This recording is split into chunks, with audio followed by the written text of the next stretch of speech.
उड़ीसा राज्य के कलाहांडी जिले के भवानीपटना में स्थित मां माणिकेश्वरी का भव्य मंदिर। मां माणिकेश्वरी कलाहांडी जिले की इष्ट देवी हैं। माणिक्य शब्द से ही मां माणिकेश्वरी का नाम दिया गया है। 1800 शताब्दी में कलाहांडी का नाम करुंड राज्य था। कलाहांडी जिला विभिन्न रत्न पत्थरों से भरा हुआ था। चलो जानते हैं कलाहांडी जिले के बारे में क्या कहानियां हैं। कलाहांडी जिले में नागवंशी राजा शासन करते थे।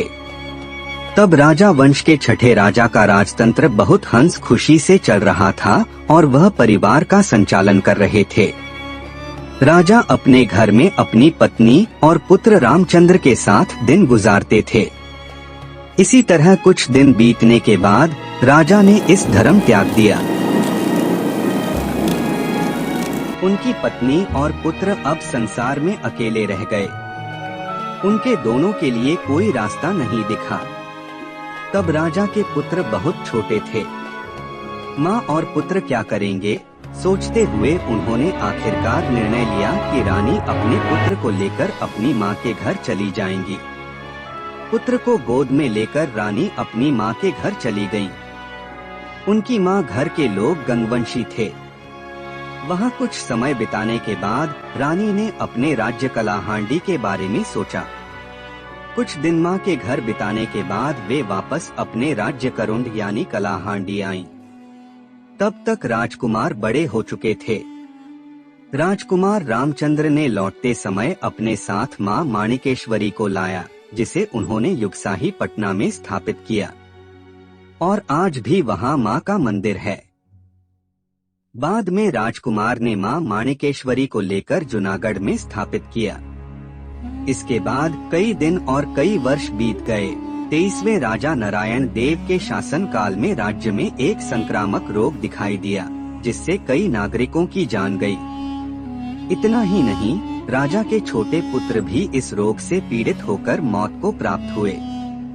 केवल इतना ही नहीं, वह संक्रामक रोग इतना प्रभावशाली था कि उनके बड़े पुत्र को भी संक्रमित कर दिया। उनके बड़े पुत्र मौत के साथ युद्ध कर रहे थे। यह सोचते सोचते राजा बहुत चिंता में पड़ गए। फिर राजा ने मां माणिकेश्वरी के पास जाकर पूजा अर्चना की।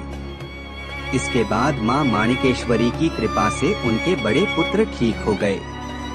इसके बाद 1850 में राजा माणिकेश्वरी को गंडेसिरी गढ़ नामक स्थान पर लाए, जिसे अब भवानीपटना नाम से जाना जाता है। 1852 में मां का मंदिर बनाया गया, लेकिन अब जो मंदिर है वह 1935 में राजा ब्रजमोहन देव द्वारा निर्मित किया गया था। मंदिर की शैली रेखा देवालय शैली में बनाई गई है। यह था मां माणिकेश्वरी के मंदिर की स्थापना और महिमा की गाथा। प्रत्येक वर्ष मां माणिकेश्वरी पारलाखेमुंडी, सोनेपुर, काशीपुर, कुआलमूल रामपुर और जगत साही पाटा में पूजा पाती हैं। बुढ़ाराजा मंदिर वर्ष में एक बार महाअष्टमी के दिन खोला जाता है और मां माणिकेश्वरी उनसे मिलने जेना खाल जाती हैं। नवमी के दिन प्रातःकाल वे मंदिर लौटती हैं। इस यात्रा को छत्र यात्रा कहा जाता है।